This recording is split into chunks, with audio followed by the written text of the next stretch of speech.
Carlos in Jacksonville, he said, everyone talks about overrated coaches. I want to know who you think are the most underrated head coaches in college football right now. Carlos, if you watch the show, you know Jeff Brohm is my guy. He's the most underrated head coach in major college football. And you may listen to that and say, but Jeff Brohm, man, people know about him. Yeah, people know about him. How often do you hear his name thrown around? If I were to talk to you about the ACC right now, we'd have to talk a minute or two before Jeff Brom's name came up.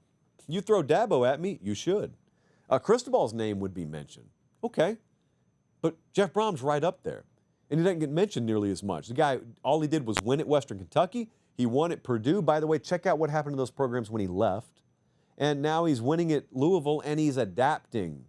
He's not recruiting top 10 classes. Never has. He may never do that. But he's adapting. And the thing I can count on Jeff Brohm to do is put a collection of players together, form it into a team, and get the most out of it. And that scales, by the way. That skill, that scales. He's not out-talenting people. Dude, I remember watching them play Clemson this past year, and I remember how crazy it was to watch them go into Death Valley, I believe it was a night game, and just physically take it to Clemson, knowing full well they're outmanned, and knowing full well that's the environment, that's the team that's supposed to make them wilt, and they just totally inverted the dynamic. So Jeff Brohm, he's up there for me.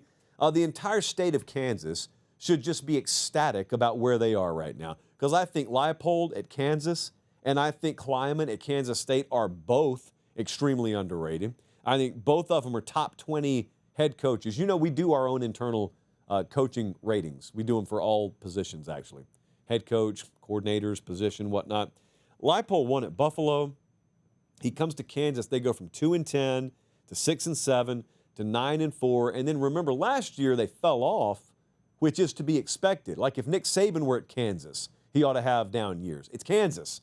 So they fall off last year, and they started terribly, and they had bad injury luck at the quarterback position. But did you notice how they got things righted? They ended up beating Iowa State, Brigham Young, and Colorado towards the end of the year. They were like one of the hottest teams in the country towards the end of the year. And then Kleiman won a lot at North Dakota State. He's had 8+ wins every season, aside from the COVID year, at Kansas State. And they're right up there as the co-favorites or maybe the outright favorites to win the conference again this year. It's the state of Kansas, man. When have they had it better collectively? Like yin and yang. When have they had it better than they have it right now? The two guys at the G5 level that I've got circled, and they're not going to be there for long. I close your ears at Tulane in South Florida. But, man, John Sumrall and Alex Golish, those two guys, I think, could already have much higher profile jobs, quote unquote, if they wanted them. But I also think they understand the nature of the business and also understand the nature of the sport, and also they're in good places. Hey, quick time out. Check and see if you're subscribed to the channel. If you're not, make sure you do. It's free. It doesn't obligate you or sign you up for anything. It just helps us keep the channel free. All right, back to the show. So John Sumrall is only a fourth-year head coach, but he's got 2 titles at Troy. He just went 9-5 at Tulane. We went down there a couple of months ago, spent the afternoon with him. Just gets, I don't know, when you're sitting with the real deal. He's the real deal. And Golish was at Tennessee, had number 1 offense in the country a couple of years ago. He goes down to South Florida. He's had 2 seasons there. They've played Bama past 2 years, and push Bama to the limit both years. And you may say, oh, Josh, Bama's not been vintage Bama. Man, we're talking about South Florida, not Southern California, South Florida.